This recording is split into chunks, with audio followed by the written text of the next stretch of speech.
எங்களை நேசிக்க நல்ல பிதாவே, கர்த்தராகிய இயேசுவின் நாமத்தினால் ஆசீர்வதிக்கப்பட்ட நாளிலும் உங்களுடைய வார்த்தையை தியானிக்க எங்களை ஒப்புக் கொடுக்கிறோம்.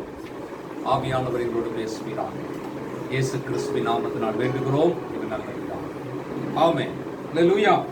கர்த்தருக்கு மகிமை உண்டாவதாக. போன வாரம் உலகம் முழுவதும் பெந்தெகோஸ்தே ஞாயிறு அனுசரிக்கப்பட்டது.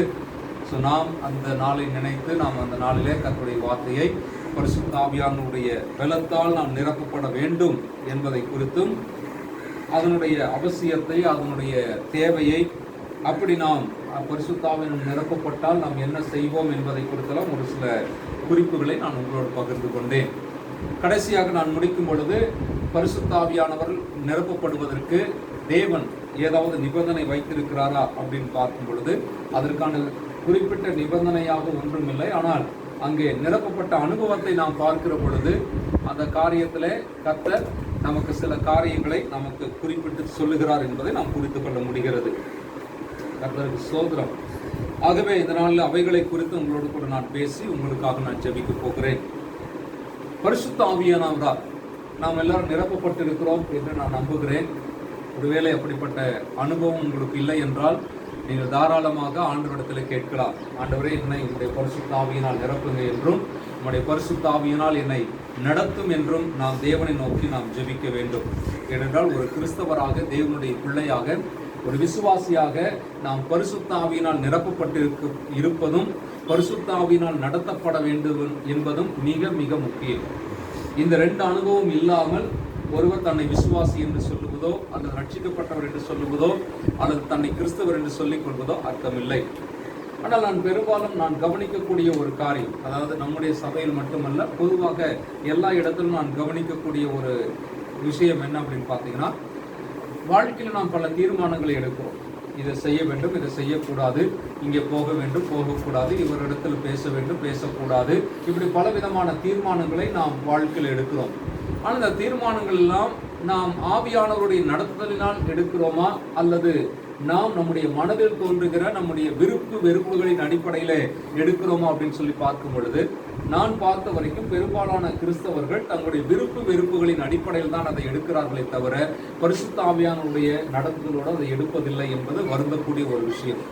அப்போ பரிசுத்த ஆவியின் நடத்துதலோடு ஒருவர் அதை எடுக்கவில்லை என்றால் அவர்கள் பரிசுத்த ஆவியினால் நிரப்பப்பட்டிருக்கிறார்கள் என்ற ஒரு சந்தேகம் எழும்புகிறது. ஏனென்றால் ஒருவர் பரிசுத்த ஆவியினால் நிரப்பப்பட்டிருந்தால் அவர்கள் பரிசுத்த ஆவியினால் நடத்தப்படுவார்கள். பரிசுத்த ஆவியினால் நடத்தப்படுகிறவர்கள் பரிசுத்த ஆவியானவருக்கு கீழ்ப்படுகிறவர்களாக இருக்க வேண்டும்.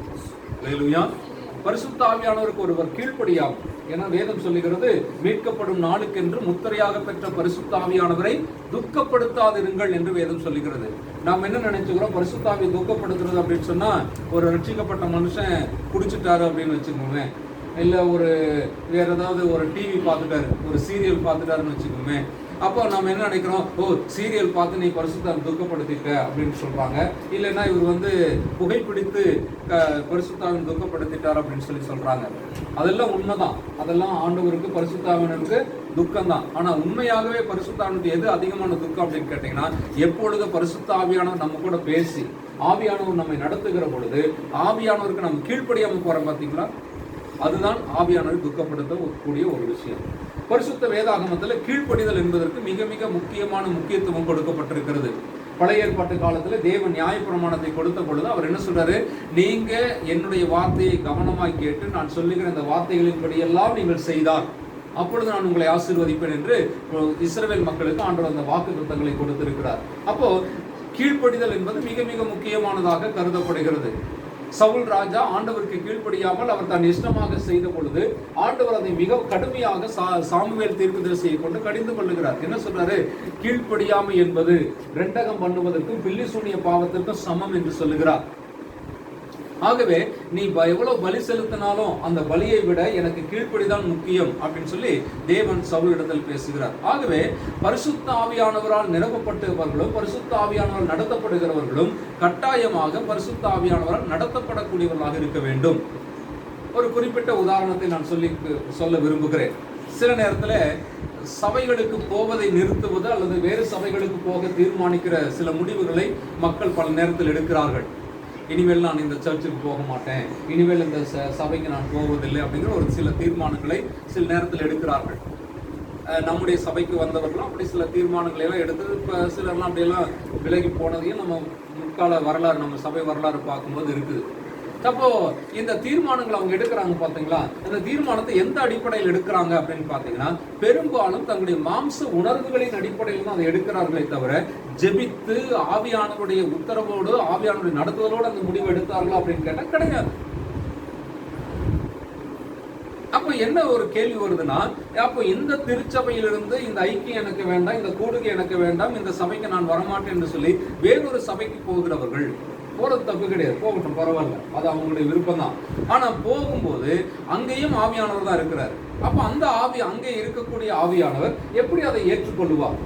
அங்கே போய் அவர்கள் ஆராதனை செய்கிறார்கள், பாடுகிறார்கள், ஜெபிக்கிறார்கள், ஊழியம் செய்கிறார்கள், காணிக்கை கொடுக்கிறார்கள், எத்தனையோ விதமான காரியங்களை செய்கிறார்கள். அப்போ அடிப்படையே ஆவியானவர் சொல்லி ஒரு காரியத்தை செய்யாதவர்கள், ஆவியானவருடைய நடத்துதலோடு அதை செய்யாதவர்கள், ஆவியானவருக்கு கீழ்ப்படிந்து செய்யாதவர்கள், அவங்க இன்னொரு இடத்துல போயிட்டு நான் அபிஷேகத்தில் நிறைகிறேன், நான் பரிசுத்தாவில் நிரப்பி இருக்கிறேன், ஆவியானவர் என்ன நிரப்பிட்டாரு, நான் அந்நிய பாஷை பேசுறேன், நான் அந்த ஊழியம் செய்யறேன், இந்த ஊழியம் செய்யறேன் அப்படின்னு சொல்லி சொல்லுகிற பொழுது அது ஒரு மிகப்பெரிய ஒரு கேள்வியாக இருக்கிறது. என்னவென்றால், பொதுவான உலக சபையை பார்க்கும் பொழுது எல்லா சபைகளும் தேவனுடையது, சபை என்பது தேவனுடையது.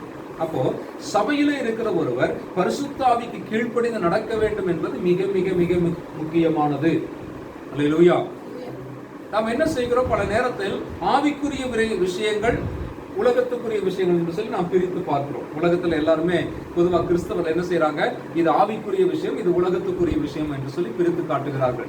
சபை சார்ந்த விஷயங்கள், வேதாகமம் சார்ந்த விஷயங்கள் ஆவிக்குரிய காரியங்களாக கருதப்படுகிறது. மற்றபடி இதை தவிர்த்து வீடு, வேலை, சம்பாத்தியம், தொழில், வியாபாரம், குடும்ப உறவுகள், சொந்த பந்தங்கள், மற்ற வாழ்க்கையில் நடக்கக்கூடிய நிகழ்வுகள், இதெல்லாம் பார்த்தீங்கன்னா இதெல்லாம் என்ன சொல்றாங்க, இதெல்லாம் உலகத்துக்குரியவைகள் அப்படின்னு சொல்லி பிரிக்கிறாங்க. ஆனால் வேதத்தின்படி பார்த்தால் அப்படி கிடையாது. ஆவிக்குரியவர்கள் என்று சொல்லும் போது அதனுடைய அர்த்தம் என்ன அப்படின்னா, நீங்க ஜெபிக்கிறதா இருந்தாலும் சரி, வேதம் வாசிக்கிறதா இருந்தாலும் சரி, சபைக்கு வருவதா இருந்தாலும் சரி, அல்லது சபை சம்பந்தப்பட்ட காரியங்களில், கிரியைகளில், செயல்பாடுகளில் நம்ம பங்கெடுக்கிறதா இருந்தாலும் சரி, அதை தவிர்த்து அதற்கு அடுத்தபடியாக குடும்ப சார்ந்த செயல்பாடுகள், வேலை சார்ந்த செயல்பாடுகள், வருமானம் சார்ந்த செயல்பாடுகள், இவைகள் எல்லாவற்றிலும் ஆவியானவருடைய நடத்துதலோடு யார் செயல்படுகிறார்களோ அவர்கள் தான் ஆவிக்குரியவர்கள். அல்லேலூயா. அப்போ ஆவியானுடைய இந்த நடத்துதல் இல்லாமல் ஒருவர் ஆவிக்குரியவர்கள் என்று தங்களை சொல்லிக் கொள்ள கூடாது. அது மிகப்பெரிய தவறு, அது பொய். அப்ப ஆவிக்குரியவர்கள் என்பவர்கள் யார் அப்படின்னா, ஆவியானவரால் நிரப்பப்பட்டு ஆவியானவரால் நடத்தப்படுகிறவர்கள் தான் ஆவிக்குரியவர்கள். அல்லேலூயா. சரி, இப்போ இந்த பரிசுத்த ஆவியினால் நிரப்பப்படுவது என்று சொல்லுகிற பொழுது நாம் அந்த பெந்தெகோஸ்தே நாளின் அனுபவத்தை பார்க்கிற பொழுது, அந்த நாளில் நடந்த சம்பவங்களை பார்க்கிற பொழுது, யாரெல்லாம் பரிசுத்த ஆவியினால் நிரப்பப்பட்டார்கள் என்று பார்க்கிற பொழுது 5 குறிப்புகளை போன வாரம் உங்களுக்கு நான் சுருக்கமாக சொல்லி போனேன். அதனுடைய விவரங்களை இன்றைக்கு நாம் பார்க்கலாம். முதலாவதாக பரிசுத்த ஆவியினால் நிரப்பப்பட்டவர்கள் யார் அப்படின்னு கேட்டீங்கன்னா, சீஷர்கள். அல்லேலூயா. அவங்க யாரு? சீஷர்கள். அப்போஸ்தலர்களாக 12 பேர் இருக்கிறாங்க.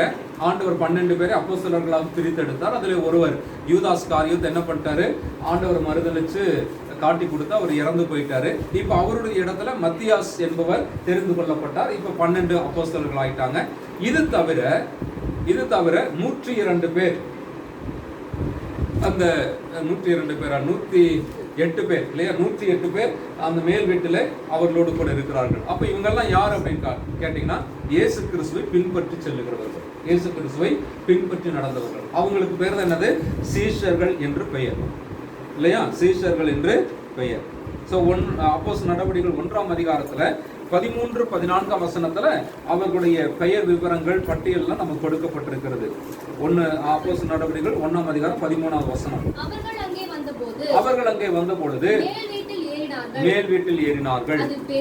பேதுருவும் யாக்கோபும் யோவானும் அந்திரேயா பிலிப்பு தோமா பர்தலமேயு மத்தேயு அல்பேயு குமாரனாகிய யாக்கோபு, செலோத்தே எனப்பட்ட சீமோன், யாக்கோபின் சகோதரராகிய யூதாவும், இவங்க எல்லாரும் 11 பேருடைய பெயர்கள் அங்கு குறிப்பிடப்பட்டிருக்கிறது. அது மட்டும் இல்லாமல் 14ஆம் வசனத்தில் சொல்லும்போது இவர்கள் எல்லாரும் ஸ்திரீகளோடும் இயேசுவின் தாயாகிய மரியாளோடும் அவருடைய சகோதரரோடும் கூட என்று சொல்லி போடப்பட்டிருக்கு. அப்ப அங்க எல்லாம் இருந்தவங்க யார் அப்படின்னு பாத்தீங்கன்னா ஆண்டவராக இயேசு கிறிஸ்துவின் சீடர்களாக இருந்தவர்கள். அந்நாட்களிலே சீஷர்களில் ஏறக்குறைய 120 பேர் கூடியிருந்த போது, அப்போ 13ஆம் வசனத்தில் அப்போஸ்தலருடைய பெயர்கள் கொடுக்கப்பட்டிருக்கிறது. 14ஆம் வசனத்துல மற்ற கூட்டத்தார் யாரெல்லாம் அங்க இருந்தாங்க அப்படின்னு சொல்லி போட்டிருக்கு. இப்ப இவங்கெல்லாம் யாருங்கிற விவரத்தை 15ஆம் வசனத்துல சொல்லும் போது சீஷர்கள் என்று சொல்லப்பட்டிருக்கு. அப்ப ஏறக்குறைய 120 சீஷர்கள், அதாவது ஆண்டவரை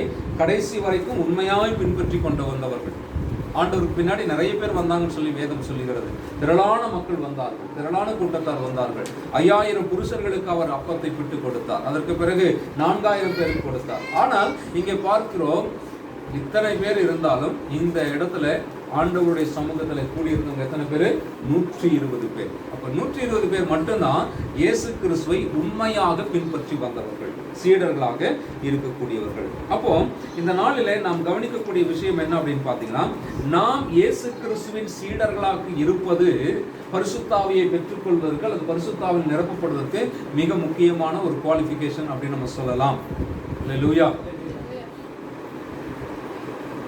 ஒருவேளை ஒரு கேள்வி வரலாம், அப்ப கொர்நேலியின் வீட்டில் இருந்தவங்களாம் இன்னும் சீஷனா மாறலையே, அப்ப அவர்களை ஆண்டவர் பரிசுத்தாவில் நிரப்பினாரே அப்படின்னு சொல்லி கேட்டா அது விதிவிலக்கான சம்பவம். ஆனால் அடிப்படையில் நாம் பார்க்கிற பொழுது யார் பரிசுத்தாவினால் நிரப்பப்படுவார்கள் என்று கேட்டால், யார் இயேசுவுக்கு சீஷனா இருக்கிறார்கள். சீஷனா இருக்கிறவங்க யார் அப்படின்னு கேட்டீங்கன்னா, எல்லாவற்றையும் விட்டு அவருக்கு பின் செல்லுகிறவர்கள், எல்லாவற்றையும் விட்டு அவருக்கு பின் செல்லுகிறவர்கள். பேதுரு, யோவான் வலை வீசி மீன் பிடித்துக் கொண்டிருக்கிறார்கள். ஆண்டவர் அவர்களை பார்த்து அழைக்கிறார், என்னை பின்பற்றி வாருங்கள் என்று அழைக்கிறார். வேதம் சொல்லுகிறது, அவர்கள் எல்லாவற்றையும் விட்டு அவருக்கு பின் சென்றார்கள். பின்னாட்களில் பேதுரு ஒரு கேள்வியும் கேட்கிறார், ஆண்டவரை எல்லாவற்றையும் விட்டு உம்மை பின்பற்றி வந்தோமே, எங்களுக்கு என்ன கிடைக்கும்? இப்ப எல்லாவற்றையும் விட்டு பின் செல்லுகிறவர்கள் என்று அர்த்தம். அப்படி என்றால் இயேசு கிறிஸ்து இன்னொரு இடத்துல சொல்றார், யார் எனக்கு சீஷனா இருக்க மாட்டான் அப்படின்னு சொல்லும் போது, என்னை விட, அதாவது இயேசு கிறிஸ்துவை விட தன் மனைவியாவது, தன் தகப்பனையாவது, தன் பிள்ளைகளையாவது, தன் வீட்டையாவது, தன் ஜீவனையாவது அதிகமாய் நேசிக்கிறவன் எனக்கு பாத்திரன் அல்ல. அப்படின்னா இயேசு கிறிஸ்து என்ன சொல்றாரு? சீஷன் என்பவன் யாரு? எல்லாரை காட்டிலும் பிரதானமாய் இயேசுவை முன்வைக்கிறவன். அல்லேலூயா. இயேசுவை பின்பற்றுவதற்கு எது தடையா இருந்தாலும் அந்த தடையை தூக்கி எறிந்து விடுகிறவன். அல்லேலூயா. அதற்காக இயேசு கிறிஸ்து குடும்பத்தை வெறுத்துரு, பிள்ளைகளை வெறுத்துரு, மனைவியை வெறுத்துரு, புருஷனை வெறுத்துரு, எல்லாத்தையும் வெறுத்துரு, நீ சன்னியாசி ஆகு அப்படின்னு சொல்லல. அதோட அர்த்தம் என்ன அப்படின்னு சொன்னா, வெறுத்து விடுதல் அப்படின்னு என்ன அர்த்தம்? முதன்மையாக்குதல். யாரை முதன்மையாக்க வேண்டும்? இயேசுவை முதன்மையாக்க வேண்டும். அல்லேலூயா. அப்ப யார் பரிசுத்தாவினால் நிரப்பப்படுகிறார்கள்? யார் ஒருவர் இயேசுவை பின்பற்ற தீர்மானித்து அவருடைய அடிச்சுவட்டை பின்பற்றி செல்கிறார்கள். அல்லேலூயா. நம்முடைய வாழ்க்கையில் நாம் அப்படிப்பட்டவர்களாக இருக்க வேண்டும். இயேசுவை பின்பற்றி செல்லுகிறவர்கள், இயேசுவினுடைய வாழ்க்கையையும் இயேசுவினுடைய போதனைகளையும் நம்முடைய வாழ்க்கையினுடைய மாதிரியாக்கி செல்லுகிறவர்கள். அவரை போல வாழ வேண்டும், அவரை போல பேச வேண்டும், அவரை போல நடக்க வேண்டும், அவர் போதித்தவைகளை கடைபிடிக்க வேண்டும். அப்படி யார் இருக்கிறாங்களோ அவங்க தான் சீஷர்கள். அப்ப சீஷர்களா இருந்தால் மட்டும்தான் என்ன செய்யப்பட முடியும்? பரிசுத்தாவினாலே நிரப்பப்பட முடியும். அல்லேலூயா. அப்ப நம்முடைய வாழ்க்கை நாம் பரிசோதித்து பார்க்க வேண்டும். என்னன்னா, நான் உண்மையாகவே இயேசுவுக்கு சீடனாய் இருக்கிறேனா? என்னுடைய வாழ்க்கையில நான் இயேசுவை பின்பற்றி செல்லுகிறேனா? பின்பற்றுகிற அந்த வாழ்க்கை முறை எனக்குள்ள இருக்கிறதா? நான் 100க்கு 100 நான் அப்படி இருக்கிறேன் என்று சொல்லி ஒருவேளை நாம் சொல்ல முடியாவிட்டாலும், நிச்சயமா சொல்ல முடியாதுன்னு நான் நினைக்கிறேன். அப்போ ஒரு கேள்வி வரலாம், அப்ப இயேசுவை பின்பற்றுகிற அந்த நிலைப்பாடு எனக்கு இல்லைங்கிறதுனால எனக்கு பரிசுத்தாவின் தரப்பட மாட்டாரா அப்படின்னு கேட்டா, தரப்படுவார் அப்படின்னு தான் நான் சொல்லுவேன். ஏன் அப்படி சொல்றேன் அப்படின்னா, இந்த இயேசுவை பின்பற்றி வந்த சீஷர்கள் இருக்காங்க பாத்தீங்களா, இவங்களுக்குள்ள பொறாமை இல்லையா அப்படின்னு கேட்டா நிறைய பொறாமை இருக்குது. வேதம் சொல்லுகிறது, பொறாமையோ என்றால் எலும்புருக்கி. இருக்கிற குணத்திலே மோசமான குணம் என்னது? பொறாமை குணம். அடுத்தவன் உயர்ந்துட்டானா வயிற்றறிச்சல் படுறது இருக்கு பாத்தீங்களா, அது ரொம்ப மோசமான குணம். ஆனா சீஷர்களுக்குள்ள இருந்தது. ஒரு நாள் யோவான் யாக்கோபுடைய அம்மா கேட்குறாங்க, ஆண்டவரே எனக்கு ஒரு தயவு பண்ணுங்க, நீங்க ராஜ்யத்துல வரும்போது உங்க வலது பக்கத்துல ஒருத்தனும் இடது பக்கத்துல ஒருத்தனுமா என் பசங்களை நீங்க உட்கார வச்சீங்கன்னா ரொம்ப நல்லா இருக்கும். அதை கேட்ட மற்ற சீஷர்கள் என்ன பண்றாங்க, அந்த அம்மாவுக்கு என்ன தைரியம் இருக்கும், நம்ம நாங்கெல்லாம் எங்க போறது? பேதருக்கு யோசிச்சிருப்பாரு, நான் தான் முதல்ல வந்தேன், என்னை விட்டு இந்த அம்மா இப்படி போய் கேட்குது இல்லைங்களா?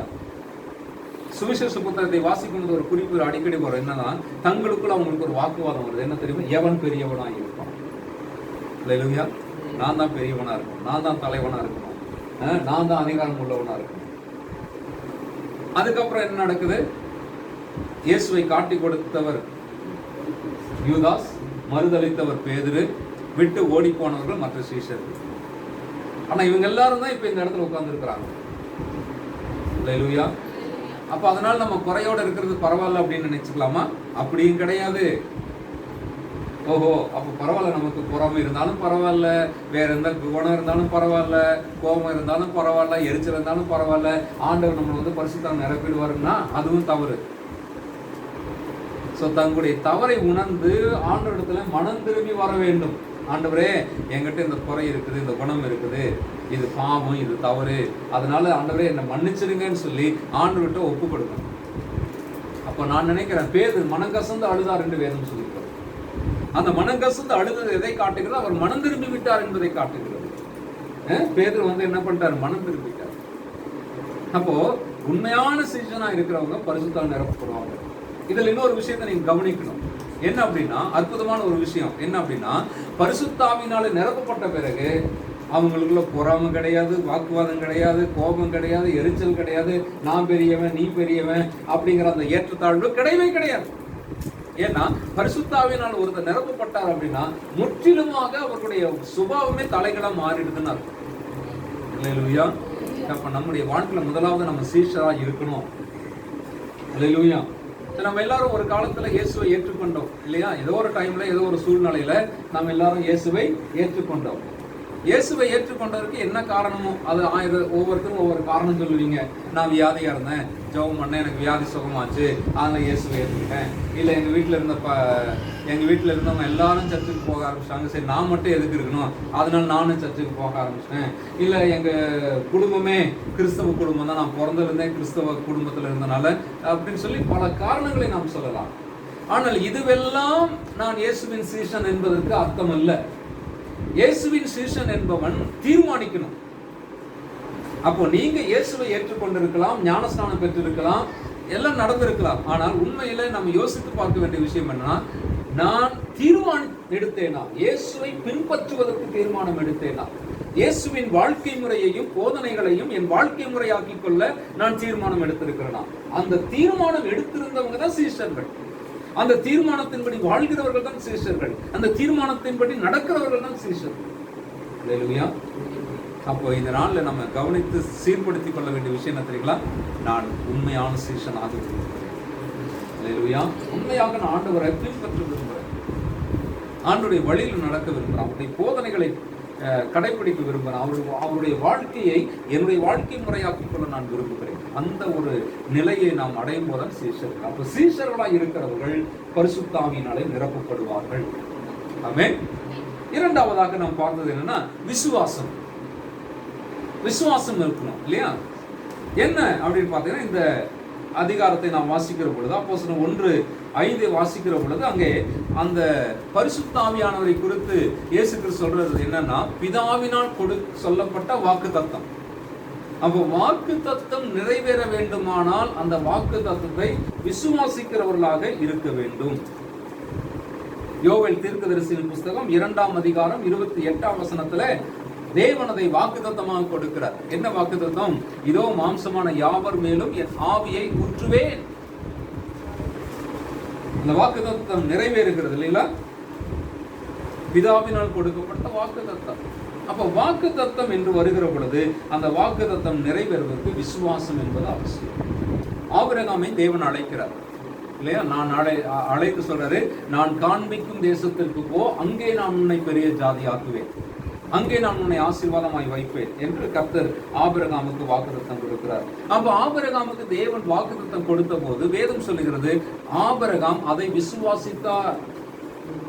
ஆபிரகாம் அதை விசுவாசம். அப்ப வாக்கு தத்தம் நிறைவேற வேண்டுமானால் அந்த வாக்கு தத்தம் கொடுக்கப்படுகிற பொழுது அந்த வாக்கு தத்தத்தை குறித்த விசுவாசம் நமக்கு தேவையாய் இருக்கிறது. அப்ப இந்த இடத்துல நாம் பார்க்கிறோம், சீஷர்களுக்கு தேவன் இயேசு கிறிஸ்து சொன்ன பிறகு இல்லையா, இயேசு கிறிஸ்து என்ன சொல்றாரு? பிதாவின் வாக்குத்தத்தம் நிறைவேற காத்திருங்கள். இப்போ வாக்குத்தத்தம் நிறைவேறுவதற்காக காத்திருக்கணும் அப்படின்னா அது விசுவாசம் இருந்தால் தான் காத்திருக்க முடியும். விசுவாசம் இல்லாவிட்டால் காத்திருக்க முடியாது. அப்ப அவர்களுக்கு அந்த விசுவாசம் இருந்தது என்று சொல்லி பார்க்கிறோம். அப்ப விசுவாசம் என்பது என்ன? சொல்லப்பட்ட தேவனுடைய வார்த்தை நிறைவேறும் என்ற நம்பிக்கையுடன் எதிர்பார்த்து காத்திருப்பதற்கு பேர் தான் விசுவாசம். விசுவாசம் என்பது என்ன? தேவனால் சொல்லப்பட்ட வாக்குத்தத்தம், தேவனுடைய அந்த வார்த்தை நிறைவேறும் என்ற நம்பிக்கையோடு காத்திருப்பது, நம்பிக்கையோடு காத்திருப்பது, எதிர்பார்த்து காத்திருப்பது. அப்போ ஆண்டவர் இவங்க சொல்லிட்டு பரலோகம் ஏறி போயிட்டாரு. இந்த சீஷர்கள் என்ன பண்றாங்க? அந்த வீட்டுக்கு போயிட்டு ஜெபத்துல தரித்திருந்து காத்திருக்கிறாங்க. என்ன காத்திருப்பு? ஆண்டவர் சொல்லி இருக்காரு பரிசுத்தாவின் நிரப்ப வேண்டும் என்று சொல்லி, பிதாவினுடைய வாக்குத்தத்தம் நிறைவேறும் என்று சொல்லி இருக்கிறாரு. அந்த வாக்குத்தத்தம் நிறைவேறுவதற்காக காத்திருக்கிறார்கள். அந்த விசுவாசம் அவர்களுக்குள்ள இருக்கு. விசுவாசம் என்பது எதிர்பார்க்க தொடங்குகிறது, காத்திருக்க பலன் தருகிறது. அப்போ நமக்கு என்ன வேணும்? விசுவாசம் வேணும். அல்லேலூயா. ஆண்டவர் என்னை தம்முடைய பரிசுத்தாவியினாலே நிரப்புவார் என்ற விசுவாசம் நமக்கு அவசியம். அல்லேலூயா. விசுவாசம் என்பது நம்முடைய தகுதியின் அடிப்படையில் அல்ல, இல்லையா? அதாவது நான் ரொம்ப பரிசுத்தமா இருக்கிறேன், நான் ரொம்ப ஒழுக்கமா இருக்கிறேன், நான் ரொம்ப கீழ்ப்படிதலா இருக்கிறேன், நான் என்ன சொல்றது, என்னென்ன செய்யணுமோ ஒரு கிறிஸ்தவனாக ஆவிக்குரிய மனுஷனாக நான் எதையெல்லாம் செய்யணுமோ அதெல்லாம் கரெக்டாக நான் செஞ்சுட்டு இருக்கிறேன், அதனால எனக்கு நம்பிக்கை இருக்கு, ஆண்டவர் நிச்சயமா என்ன பரிசுத்தாவினால நிரப்புவார் அப்படின்னு ஒருத்தர் நினைப்பாங்கன்னு சொன்னா அதுக்கு பேர் விசுவாசம் கிடையாது. விசுவாசம் என்பது முழுக்க முழுக்க தேவனுடைய கிருபையை மட்டுமே சார்ந்திருக்கக்கூடியது. அல்லேலூயா. ஆண்டுக்கு முன்பாக நம்ம யோகியனா நிறுத்திக் கொள்வதற்கு ஒண்ணுமே கிடையாது, இல்லையா? வேதம் சொல்லுகிறது, தேவனுக்கு முன்பாக நல்லவன் ஒருவனும் இல்லை, இல்லை, தேவனுக்கு முன்பாக நீதிமான் ஒருவனும் இல்லை. அப்ப அங்க போயிட்டு நான் என்ன செய்ய முடியாது? ஆண்டவர்கிட்ட, ஆண்டவரே நான் இப்படி பண்ணேன், அப்படி பண்ணேன், இதை பண்ணேன், அதை பண்ணேன், அதனால என்ன ஆசீர்வதிங்கன்னு சொல்லி கேட்கக்கூடாது. சிலர் கேட்குறாங்க. என்ன கேட்குறாங்க அப்படின்னா, அப்போ பைபிள் அப்படியெல்லாம் போட்டிருக்குதே, கேட்டிருக்காங்களே அப்படின்னு சொல்லி சொல்றாங்க. எசேக்கியா ராஜா என்ன செய்யறாரு? வியாதிப்பட்ட பொழுது தீர்க்கதரிசி ஏசாயா சொல்றாரு. என்ன சொல்றாரு? எப்பா நீ சாக போறப்பா, எல்லாத்தையும் ரெடி பண்ணிக்கப்பா அப்படின்னு சொல்றாரு.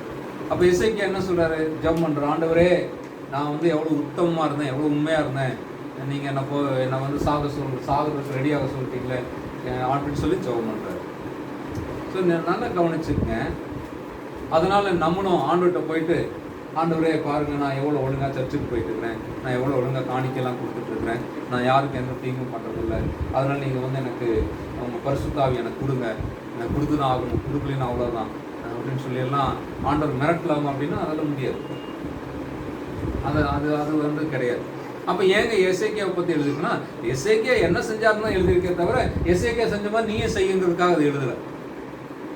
வேதாகமத்தை நிறைய பேர் தப்பு அப்படிதான் புரிஞ்சுக்கிறாங்க. என்ன புரிஞ்சுக்கிறாங்கன்னா, அவங்க செஞ்சாங்க அப்படிங்கிறதுக்காக நான் அவங்க செஞ்சாங்கன்னு எழுதியிருக்கேன், அப்ப நம்மளும் செய்யலாமே. அப்ப அவங்க செஞ்சதெல்லாம் இப்ப சாலமோன் 1000 பொண்டாட்டி கட்டினார்னு எழுதியிருக்கு, செஞ்சுக்க வேண்டியதானே, 1000 பொண்டாட்டி கட்டிக்க வேண்டியதானே. தாவீது இருக்கிற பொம்பளைகள்லாம் பார்த்து உன்னை கல்யாணம் பண்ணிக்கிட்டாரு, அப்ப எல்லாரும் அப்படி பண்ணிக்க வேண்டியதானே. அப்போ அப்படி கிடையாது. அதுக்காக அது பைபிள் எழுதப்படலை. அவங்க செஞ்சாங்கன்னு எழுதி இருக்குது அப்படின்னு சொன்னா செஞ்சாங்கன்னு எழுதி இருக்க தவிர அவங்க செஞ்சதை நீயே செய்யுங்கிறதுக்காக எழுதல. அல்லேலூயா. அப்ப நம்ம என்ன செய்யணுங்கிறதுக்காக வேதம் என்ன சொல்றதோ அதை தான் நம்ம செய்யணுமே தவிர வேதம் சொல்லாத நம்ம என்ன செய்யக்கூடாது? அப்ப விசுவாசம் என்பது வாக்குத்தத்தம் நிறைவேற விசுவாசம் தான் அவசியம். அந்த விசுவாசத்துக்கும் தேவன் அதை நிறைவேற்றுகிறார் என்றால் அது அவருடைய கிருபை தானே தவிர நம்முடைய நீதி கிடையாது. அல்லேலூயா. அப்போஸ்தலன் பவுல் அதை குறித்து தெளிவா சொல்றாரு. நம்முடைய நீதியின் கிரியை நிமித்தம் அவர் நம்மை ரட்சியாமல், நம்முடைய நீதியின் கிரியைகளின் நிமித்தம் அவர் நம்மை ரட்சியாமல் தமது கிருபையினாலே ரட்சித்தார். அல்லேலூயா. அப்போ ஆண்டவர் பரிசுத்த ஆவியானவரால் ஒருத்தர் நிரப்பணும் அப்படின்னு சொன்னா விசுவாசம் முக்கியம். அல்லேலூயா. அப்ப விசுவாசம் உள்ளவர்களா இருங்க, ஆண்டவர் நிரப்புவாரு.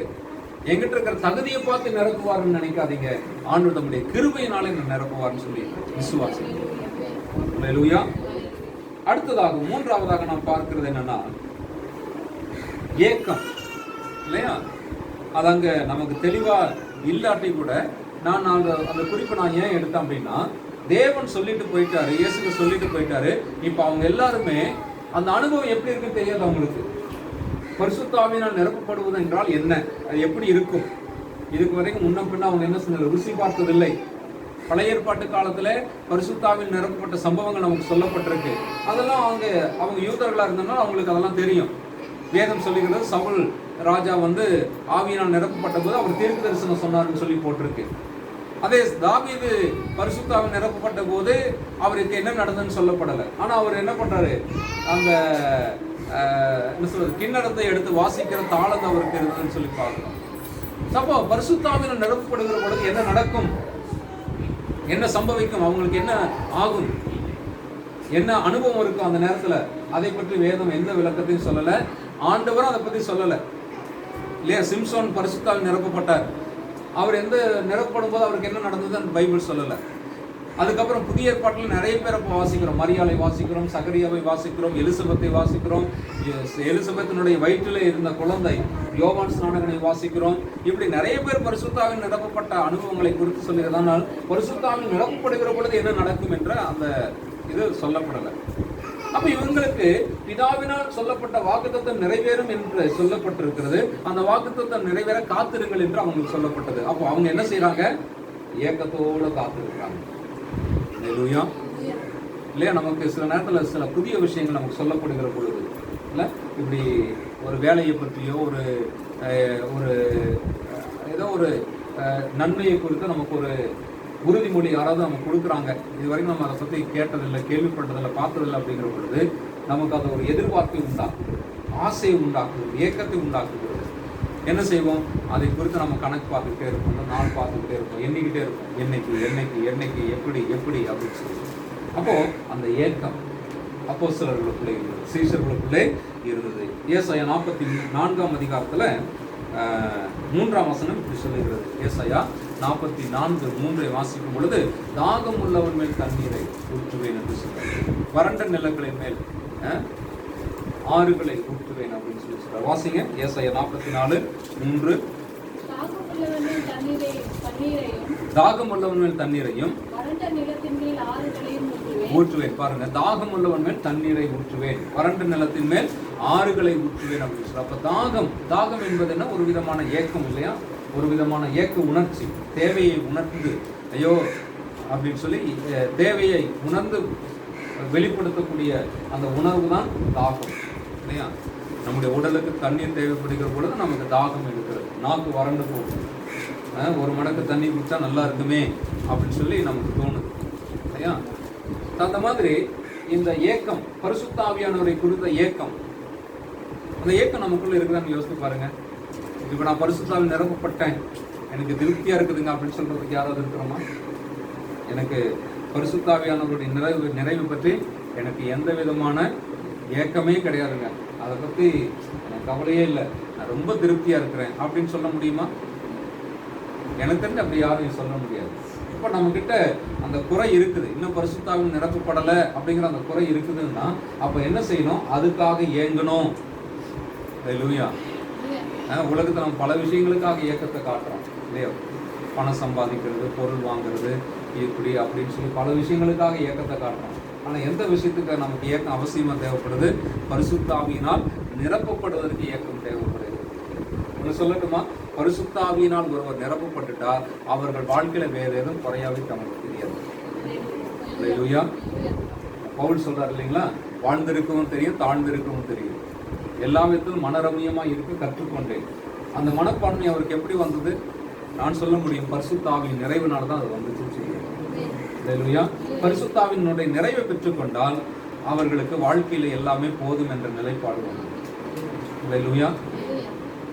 ஆவியானவர் உள்ள இல்லாட்டி தான் மாம்சம் உள்ள வந்து உலகம் உள்ள வந்துடுது இல்லையா. அப்போ உலகம் உள்ள வந்துட்டாதான் இந்த மாம்சம் உள்ள வந்துட்டாதான் பார்க்கறதெல்லாம் வாங்கணும்னு தோணுது, பார்க்கறதெல்லாம் சாப்பிடணும்னு தோணுது இல்லையா, கேட்கறதெல்லாம் நமக்கு இது பண்ணணும்னு தோணுது.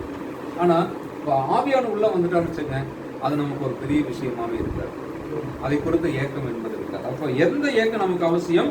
பரிசுத்த ஆவியை பெற்றுக்கொள்ள வேண்டும், பரிசுத்த ஆவியை பெற்றுக்கொள்ள வேண்டும் என்ற ஏக்கம் நமக்கு அவசியம். அந்த ஏக்கம் நமக்கு அவசியமாக இருக்கிறது. அப்ப அந்த ஏக்கத்தை நாம் உடையவர்களாக இருந்தால் நிச்சயமாக பரிசுத்த ஆவியை நாம் பெற்றுக்கொள்ள முடியும். அல்லேலூயா. பரிசுத்த ஆவியை பெற்றுக்கொள்வதற்கென்று நமக்கு அந்த ஏக்கம் மிக மிக தேவையா இருக்கு. அப்ப அந்த ஏக்கம் உள்ளவர்களாய் நாம் மாறும் இல்லையா? இப்போ வெயில்ல வரோம், நடந்து வரோம், வந்த உடனே முதல்ல என்ன தேடுவோம்? தண்ணி பாத்திரத்தும் தேடுவோம் இல்லையா? உடனே போயிட்டு தண்ணி எடுத்து குடிக்க தான் பார்ப்போம். அந்த அளவுக்கு ஒரு தாகம் சரீரத்தில் இருக்கு. அதுக்கப்புறம் தான் சாப்பிட்றது, துணி மாத்துறது, மற்ற வேலைகள்லாம் முதல்ல செய்வோம். ஃபர்ஸ்ட் எங்கே தான் போவோம்? தண்ணி குடிக்க தான் போவோம். அந்த மாதிரி நம்முடைய இருதயத்தில் ஆவியானவரை குறித்த ஏக்கம் மிக மிக அவசியமாக இருக்கிறது. அல்லேலூயா.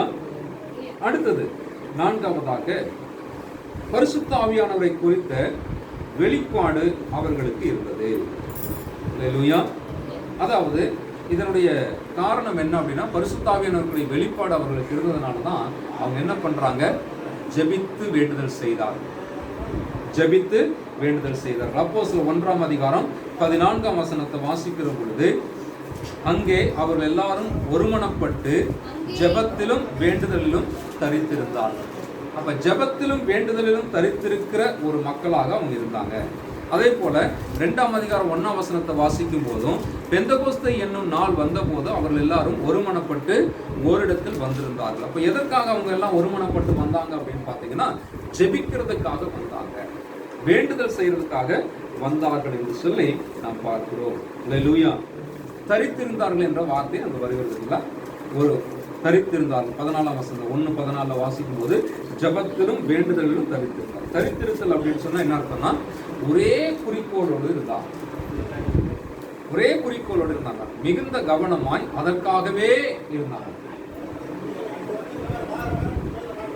அதற்காகவே இருந்தார்கள். அதற்காகவே அவர்கள் இருந்தார்கள்.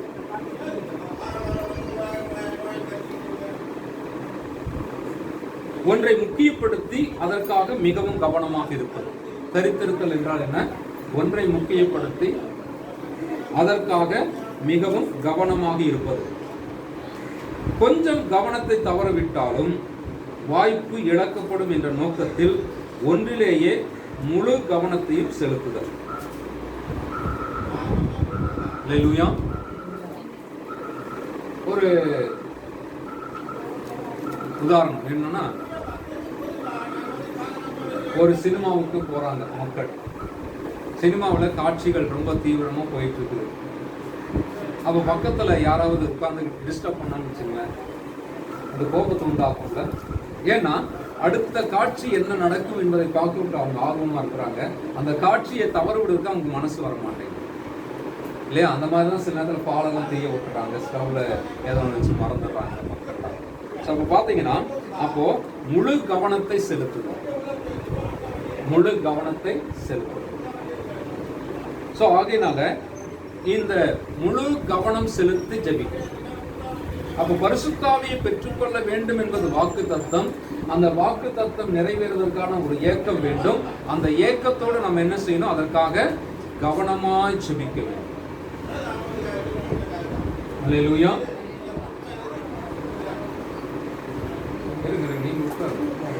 அது பரவாயில்ல.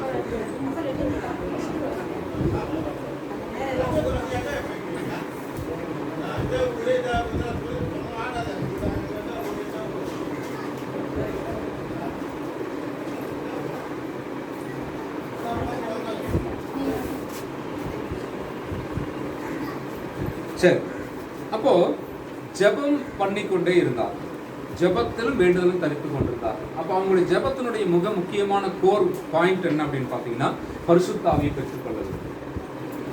ஏன்னா அதுதான் இப்போ மிக மிக முக்கியமானதா இருக்குது இல்லையா?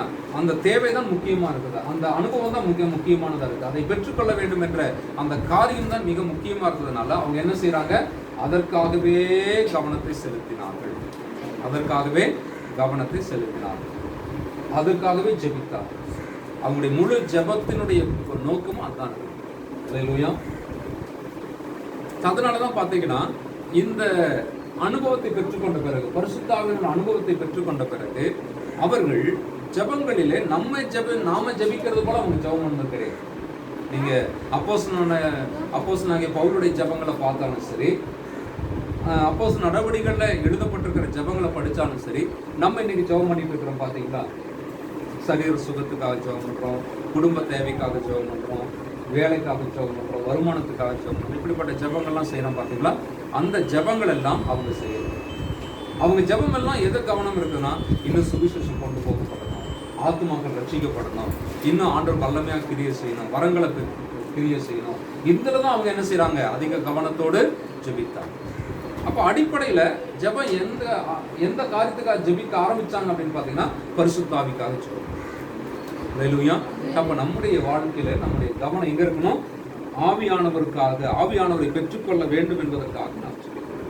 அப்போ நம்முடைய வாழ்க்கையினுடைய அடிப்படை தேவை அது, பரிசுத்த ஆவியானவருடைய நிறைவை நாம் பெற்றுக்கொள்ள வேண்டும். அந்த முதல் அனுபவத்தை பெற்றுக்கொண்ட பிறகு அதற்கு பிறகு அவங்க அதுக்காக ஜெபம் பண்ணல. சரி, நீங்க பாத்தீங்கன்னா அந்த பெந்தகோஸ்தே நாள் வரைக்கும் அவங்க அதுக்காக ஜெபம் பண்ணிட்டு இருக்கிறாங்க.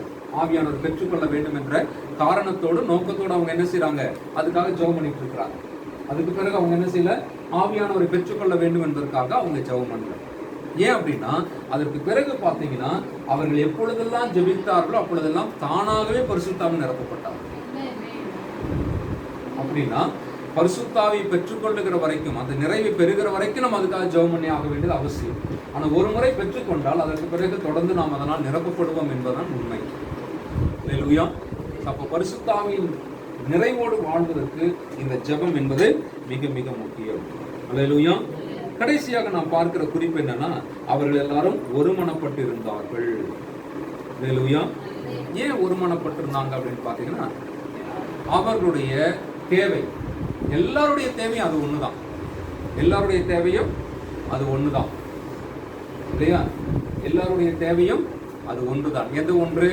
பரிசுத்த ஆவியை பெற்றுக்கொள்ள வேண்டும். 120 பேரும், அந்த மேல் வீட்டில் கூடியிருந்த 120 பேருடைய தேவையும் ஒன்னே ஒன்றுதான். என்னது? பரிசுத்த ஆவி. அதனால எல்லாருக்கும் என்னாச்சு? ஒன்னா வந்துட்டாங்க, ஒரு மனமா வந்துட்டாங்க. ஸோ பல நேரத்தில் ஜெபத்தில் ஒரு மனம் தடைபடுறது பார்த்தீங்களா? அது காரணம் என்னன்னா, நம்ம எல்லாரும் பலவிதமான தேவைகளோடு வருகிற பொழுது அவரவர் தங்களுடைய தேவைக்கான முக்கியத்துவத்தை கொடுக்கறதுனால தான் ஒரு மனம் இல்லாமல் போயிடும். அப்படி இல்லாமல் ஒரு மனம் நமக்கு எப்போ உண்டாகும் அப்படின்னு கேட்டீங்கன்னா, எல்லாருக்கும் தேவையானது ஒன்று என்பதை நாம் புரிந்து கொள்கிற பொழுது ஒரு மனம் வரும். ஹல்லேலூயா. அதற்கு அடுத்தது ஒரு மனதை நாம் எப்படி உருவாக்கணும் அப்படின்னு பார்த்தீங்கன்னா, இன்னொருவருடைய தேவையையும் நம்முடைய தேவையாக உணர வேண்டும். ஹல்லேலூயா. இல்லையா? நம்ம இங்க கூடி வந்திருக்கிறோம். நம்ம ஒவ்வொருவருக்கும் ஒவ்வொரு விதமான தேவைகள் உண்டு. குடும்பத்தின் பிரகாரமாக, சூழ்நிலையின் பிரகாரமாக, நம்முடைய என்ன சொல்றது, பல காரணங்களின் அடிப்படையில் நம்ம ஒவ்வொருவருக்குமே ஒவ்வொரு விதமான தேவைகள் உண்டு. ஒருத்தருடைய தேவை என்பது எனக்கு தேவையில்லாமல் இருக்கலாம், என்னுடைய தேவை என்பது இன்னொருவருக்கு தேவையற்றதா இருக்கலாம். ஆனால் ஜெபிக்க வருகிற பொழுது அங்கே ஒரு மனம் உண்டாக வேண்டும். அப்ப எப்படின்னா, ஒருவேளை இன்னொருவருடைய தேவையாய், இன்னொருத்தர் தேவையாய் கருதுகிற ஒரு விஷயம் எனக்கு தேவையற்றதா இருந்தாலும் கூட, நான் அவருடைய தேவையை என்னுடைய தேவையாக கருதி நான் அவரோடு கூட சேர்ந்து ஜெபிக்க வேண்டும். அப்பதான் ஒரு மனம் வரும். ஹல்லேலூயா. அப்போ இப்படி ஒரு மனமாய் அவங்க ஜெபம் பண்ணாங்க. ஒரு மனமாய் அவர்கள் கர்த்தரை நோக்கி முறையிட்டார்கள், கூப்பிட்டார்கள். அதனுடைய விளைவு என்ன? பெந்தகோஸ்தே நாள் வந்த பொழுது அவர்கள் எல்லாரும் பரிசுத்த ஆவியினாலே. ஹல்லேலூயா. ஆகவே பிரியமானவர்களே, குடும்பமா ஒருமனப்படுது. கணவன் மனைவி பிள்ளைகளாய் உட்கார்ந்து ஒருமனப்பட்டு ஜெபம் பண்ணுங்க. பரிசுத்த ஆவியினால் நீங்கள் நிரப்பப்பட வேண்டும் என்று சொல்லி ஜெபம் பண்ணுங்க. ஹல்லேலூயா. சபையாக நாம் வரும்பொழுது அந்த காரியத்தில் ஒருமனப்படுவோம். ஆண்டவரே, நீங்கள் பரிசுத்த ஆவியினாலே எங்களை நிரப்பும் என்று சொல்லி ஒருமனப்படுவோம். அப்படி நாம் ஒவ்வொரு முறையும் ஒருமனப்படுகிற பொழுது கட்டாயமாக பரிசுத்த ஆவியினால் நாம் நிரப்பப்படுவோம் என்பது நிச்சயம். ஹல்லேலூயா. அப்போஸ்தலர் நடவடிக்கைகள் 4ஆம் அதிகாரத்தை வாசிக்கிற பொழுது அங்கே அந்த ஒருமனப்பட்டு ஜெபிக்கிற பொழுது அவர்கள் பரிசுத்த ஆவியினாலே நிரப்பப்பட்டார்கள் என்பதை குறித்து நாம் ஒரு குறிப்பை அங்கே வாசிக்கிறோம். அப்போஸ்தலர் நடவடிக்கைகள் 4ஆம் அதிகாரம் 24ஆம் வசனத்தின் தொடக்க வார்த்தை, அவர் கேட்டு ஒருமனப்பட்டு, பாருங்க, ஒருமனப்பட்டு ஜெபிக்கிறார்கள். சரிங்களா? 31ஆம் வசனம் வாசிக்கும் போது, அவர்கள் ஜெபம் பண்ணின போது அவர்கள் கூடியிருந்த இடம் அசைந்தது. அவர்கள் எல்லாரும் பரிசுத்தாவினால் நிரப்பப்பட்டு. ஹல்லேலூயா. இது நமக்கு ஒரு குறிப்பை சொல்லுகிறது. என்ன அப்படின்னா, நாம் ஒருமனப்பட்டு ஜெபிக்கிற பொழுது அல்லது ஒருமனப்படுகிற பொழுது நாம் பரிசுத்தாவியினாலே நிரப்பப்படுவோம் என்பதை அவர் சுட்டிக்காட்டுகிறார். பெந்தெகோஸ்தே நாளுக்கு முன்பாக அவர்கள் ஒருமனப்பட்டார்கள், ஜெபித்தார்கள், ஆண்டவர் பரிசுத்தாவினால் நிரப்பினார். அதற்கு பிறகு எப்பொழுதெல்லாம் அவர்கள் ஒருமனப்பட்டார்களோ அப்பொழுதெல்லாம் பரிசுத்தாவினால் நிரப்பப்பட்டார்கள். அதற்கு பிறகு வரக்கூடிய சம்பவங்கள் நீங்க அப்போஸ்தலர் நடவடிக்கைகள் வாசித்து பார்த்தீங்கன்னா, அதற்கு பிறகு கூட்டமா இருக்கும் போதும் சரி, தனிப்பட்ட முறையிலும் சரி, பரிசுத்தாவினால் நிரப்பப்படுகிற அனுபவம் என்பது சபையிலே தொடர்ச்சியாக நடந்து கொண்டே இருந்தது. அவர்கள் தொடர்ந்து பரிசுத்தாவினாலே நிரப்பப்பட்டார்கள். ஆவியினால் நிரப்பப்படுகிற பொழுது என்ன நடந்தது அப்படின்னு சொல்லி பார்த்தீங்கன்னா, சபை வளர்ந்தது, சுவிசேஷம் ஊழியம் செய்தார்கள்.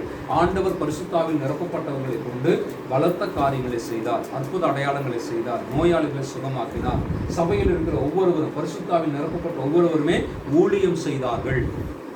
அதனால் சபை வளர்ந்தது, சபையில் அநேகர் சேர்க்கப்பட்டார்கள். ஹல்லேலூயா.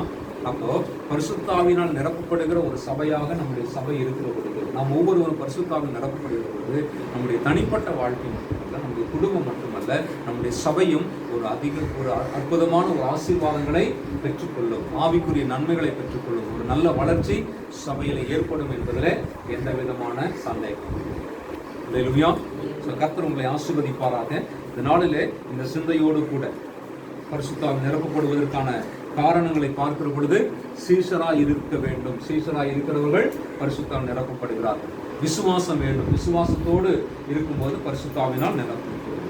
ஏக்கம் இருக்க வேண்டும் இல்லையா? ஏக்கத்தோடு இருக்கிற பொழுது பரிசுத்தாவில் நிரப்பப்படுகிறோம். ஜெபத்திலும் வேண்டுதலிலும் அதற்காக தரித்திருக்கிற பொழுது பரிசுத்தாவில் நிரப்பப்படுகிறோம். ஒருமனப்படுகிற பொழுது நாம் பரிசுத்தாவினாலே நிரப்பப்படுகிறோம். ஹல்லேலூயா. பிரைஸ் ஹல்லேலூயா. நம்ம எல்லாரும் அப்படியே எழுந்திருப்போம். ஆண்டவர் முன்பாக நம்ம ஒப்பு கொடுத்து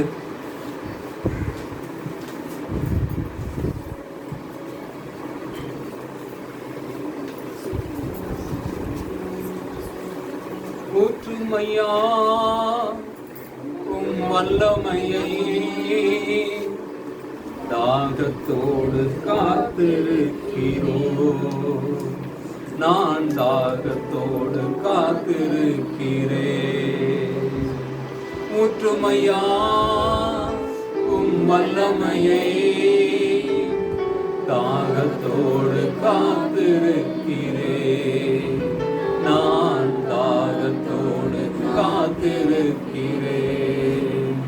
ஆண்டவருக்கு ஒப்புக் கொடுப்போம். ஆண்டவரே, ஆவியின் வல்லமை இல்லாதனாலதான் அநேக மாம்சத்தின்படி பல காரியங்களை செய்து நான் தோற்று போகிறேன். ஆண்டவரே, மாம்சத்தில் நான் நடந்து ஆண்டவரே துன்பத்தையும் வேதனைகளையும் அனுபவிக்கிறேன். மாம்சத்தில் நான் நடக்கிறதுனால தான் ஆண்டவரே நான் பாவத்துக்கும் சோதனைகளிலும் விழுந்து போடுகிறேன். தகப்பனே, பரிசுத்த ஆவியினால் என்னை நிரப்புங்கப்பா. என்னுடைய அடிப்படை தேவை அதுதான் ஆண்டவரே. ஆவியின் நிறைவு என் வாழ்க்கையில் இல்லாத காரணத்தினாலே என் வாழ்க்கையில நான் நிறைய குறைகளை பார்க்கிறேன். எனக்கு பார்க்கறதெல்லாம் குறையா தெரியுது. ஆண்டவரே, முதலாவது எனக்குள்ளே இருக்கிற குறை இந்த பாத்திரம் நிரப்பப்படாமல் இருக்கிறது. ஆண்டவரே, நிரப்பப்படுகிற ஒரு பாத்திரம், அது ஆசீர்வாதமான பாத்திரம். ஆண்டவரே, காண ஒரு கல்யாணத்தில் அந்த 6 கற்சாடிகள் தண்ணீரினால் நிரப்பப்பட்டது. நிரம்பின அந்த பாத்திரம், அந்த நிரம்பின அந்த கற்சாடிகள் அந்த கல்யாண வீட்டுக்கு, அந்த பந்தியில் அமர்ந்திருந்தவர்களுக்கு ஒரு ஆசீர்வாதத்தின் பாத்திரமாய் மாறிச்சாங்க. ஆண்டவரே, அந்த விதவையினுடைய வாழ்விலே காலி பாத்திரங்கள், இந்த பாத்திரங்கள் எண்ணெயினால் நிரப்பப்பட்டன. அந்த பாத்திரங்கள் நிரம்பினதுனால, அந்த பாத்திரங்களில் இருந்த எண்ணெய் நிரப்பப்பட்டதுனால, அந்த பாத்திரங்கள் எண்ணெயினால் நிரம்பின காரணத்தினால் அவருடைய வீட்டுக்கு ஒரு ஆசீர்வாதம் வந்ததாம். ஆண்டவரே, வாழ்க்கையில் நான் நிரம்பாமல் இருக்கிறேனே, நிரப்புங்கப்பா. நிரப்பும்படியாக ஒப்புக் கொடுக்கிறேன். தாகம் உள்ளவன் மேல் தண்ணீரை ஊற்றுவேன் என்றீர். வறண்ட நிலத்தில் ஆறுகளை ஊற்றுவேன் என்றீர். தாகம் உள்ளவன் மேல் தண்ணீரை ஊற்றுவேன் என்றீர். வறண்ட நிலத்தில் ஆறுகளை ஊற்றுவேன் என்றீர். ஊற்றுமையா வல்லமையை தாகத்தோடு காத்திருக்கிறேன். தாகத்தோடு காத்திருக்கிறேன். மாம்சமான யாவர் மேலும் ஊற்ற வேண்டுமே. மக்கள் எல்லாம் இறைவாக்கு உரைக்க வேண்டுமே.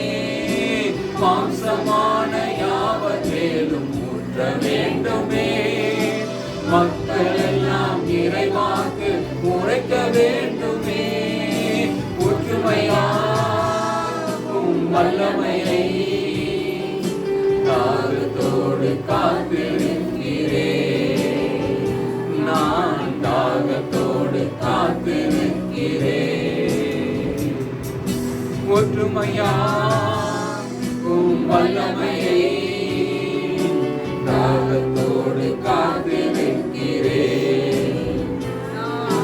தாகத்தோடு காத்திருக்கிறேன். வனாந்திரம் செழிப்பான தோட்டமாகணும். வயல்வெளி அடர்ந்தான காடாகணும். வனாந்தரம் செழிப்பான தோட்டமாகணும். வயல்வெளி அடர்ந்த காடாகணும். ஒற்றுமையாகும் வல்லமையை தாகத்தோடு காத்திருக்கிறேன். தாகத்தோடு காத்திருக்கிறேன். தாகத்தோடு காத்திருக்கிறேன். நான் தாகத்தோடு காத்திருக்கிறேன். ஆண்டவரே, ஒரு தாகமுள்ள ஜனமாகும் ஒரு பாதத்தில் வந்திருக்கிறோம். ஆண்டவரே, இதுவரைக்கும் இத்தனையோ காரியங்களுக்காக நாங்கள் உம்மிடத்தில் ஜெபித்திருக்கிறோம். ஆனால் ஜெபிக்க வேண்டிய ஒரு மிக முக்கியமான காரியம் பரிசுத்த ஆவியை பெற்றுக்கொள்ள வேண்டுமே என்று நாங்கள் ஜெபிக்க குறைந்திருக்கிறோம். அதற்கான ஜெபம் குறைவாய் இருக்கிறது ஆண்டவரே. அதற்கான ஏக்கம் குறைவாய் இருந்திருக்கிறது ஆண்டவரே. கர்த்தாவே, லூக்கா சொல்லுகிற பொழுது, அதை எழுதுகிற பொழுது, ஆண்டவரே, பொல்லாதவர்களாகி நீங்கள் உங்கள் பிள்ளைகளுக்கு நல்ல ஈவுகளை கொடுக்க அறிந்திருக்கிற பொழுது, பரலோகத்தில் இருக்கிற பிதா தம்மிடத்தில் வேண்டிக் கொள்ளுகிறவர்களுக்கு பரிசுத்த ஆவியை கொடுப்பது அதிக நிச்சயம் அல்லவா என்று சொல்லியிருக்கிறார்கள். ஓ பிதாவே, எங்கள் தகப்பனே, இங்கே கூடி வந்திருக்கிற ஒவ்வொருவரையோ பரிசுத்த ஆவியினால் நிரப்புங்க ஆண்டவரே. இந்த திருச்சபையில் இருக்கிற எல்லாருமே பரிசுத்த ஆவியினால் நிரம்பினவர்களாகவும் பரிசுத்த ஆவியினால் நடத்தப்படுகிறவர்களாகவும் இருக்கட்டும் ஆண்டவரே. விசுவாசினால் வரக்கூடிய சோதனைகள், உலகத்தால் வரக்கூடிய சோதனைகள், மாம்சத்தினால் வரக்கூடிய சோதனைகள் எல்லாவற்றையும் ஜெயிப்பதற்கு தேவ பலம் எங்களுக்கு வேண்டும் ஆண்டவரே. பரிசுத்த ஆவியின் பலன் எங்களுக்கு வேண்டும் ஆண்டவரே. உன்னத பலன் எங்களுக்கு வேண்டும் ஆண்டவரே. இந்த பலத்தினால் கர்த்தர் எங்களை நிரப்பும்படியாச்சு. இந்த பலத்தினால் எங்களை ஆசீர்வதிக்க வேண்டும் என்று சொல்லி, இந்த பலத்தினால் எங்களை பலப்படுத்த வேண்டும் என்று சொல்லிக்கிறோம். கர்த்தர் தொடர்ந்து நடத்தும்படியாக ஆண்டவரே, அநேகர் இதை குறித்து சாட்சி சொல்ல வேண்டும். நான் ஆவியினால் நிரப்பப்பட்டேன், ஆவியானவரால் நடத்தப்படுகிறேன், என்னோடு கூட ஆவியானவர் பேசினார், ஆவியானவர் சொல்லுகிறபடி நான் இதை செய்தேன், அதனால் இந்த ஆசீர்வாதம் வந்தது, இந்த ஊழியம் நடந்தது, இந்த அற்புதம் நடந்தது என்று சொல்லி ஒவ்வொருவரும் உம்மை மகிழ்ப்படுத்தி சாட்சி சொல்ல கர்த்தர் அனுக்கிரகப்படுகிறார். தேவன் அப்படி செய்வதற்காக இயேசு கிறிஸ்துவின் நாமத்தினாலே ஜெபிக்கிறோம் என் நல்ல பிதாவே.